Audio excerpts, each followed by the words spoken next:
Pemirsa, dunia internasional kembali diguncang kabar mengejutkan. Presiden Venezuela, Nicolás Maduro, dilaporkan ditangkap oleh militer Amerika Serikat dalam sebuah operasi besar yang dilakukan langsung di Caracas.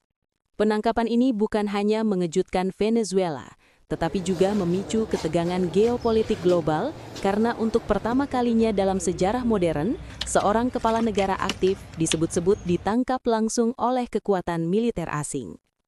Lantas, apa yang sebenarnya terjadi? Mengapa Amerika Serikat berani mengambil langkah ekstrim ini? Dan yang tak kalah penting, apakah dampaknya bisa menjalar hingga ke Indonesia? Menurut laporan yang beredar luas di media internasional, Nicolás Maduro dan istrinya Cilia Flores ditangkap dalam sebuah operasi militer Amerika Serikat yang berlangsung cepat dan tertutup. Usai penangkapan, Maduro dilaporkan langsung diterbangkan ke New York untuk menghadapi Pengadilan Federal Amerika Serikat.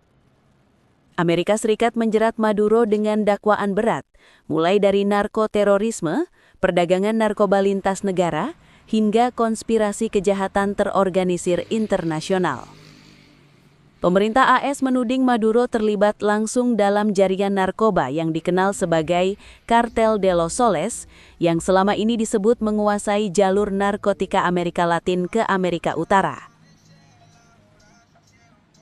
Pemerintah Amerika Serikat mengklaim langkah ini diambil demi penegakan hukum internasional dan keamanan nasional Amerika.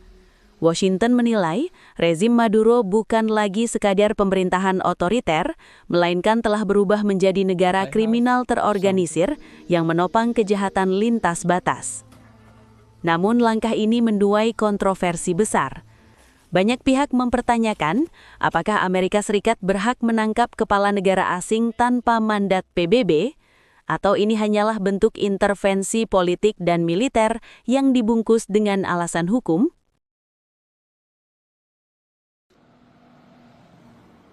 Reaksi dunia pun terbelah tajam. Sejumlah negara barat menyatakan dukungan terhadap langkah Amerika Serikat dengan alasan Maduro telah lama melanggar HAM dan menghancurkan demokrasi Venezuela. Namun di sisi lain, banyak negara mengecam keras penangkapan ini. Mereka menilai tindakan Amerika Serikat sebagai pelanggaran kedaulatan negara dan preseden berbahaya dalam hukum internasional. Jika ini dibiarkan, maka tidak menutup kemungkinan kepala negara lain di dunia bisa mengalami nasib serupa hanya karena bertentangan dengan kepentingan negara besar.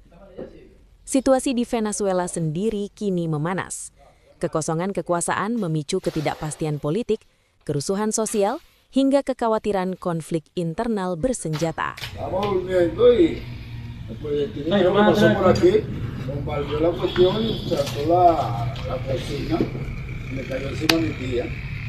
Llegamos con vida al hospitalito, pero ya no le pusieron oxígeno, pero qué va, quedó como 6. ¿En dónde fue, Wilmer?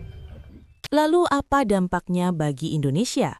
Secara langsung, Indonesia memang tidak memiliki hubungan politik strategis yang besar dengan Venezuela. Namun secara global, kejadian ini bisa berdampak pada stabilitas energi dunia, terutama harga minyak. Venezuela dikenal sebagai salah satu negara dengan cadangan minyak terbesar di dunia. Jika konflik berlarut-larut, harga minyak global berpotensi naik. Dan jika harga minyak naik, Indonesia sebagai negara pengimpor energi bisa terdampak pada harga BBM, inflasi, hingga beban APBN.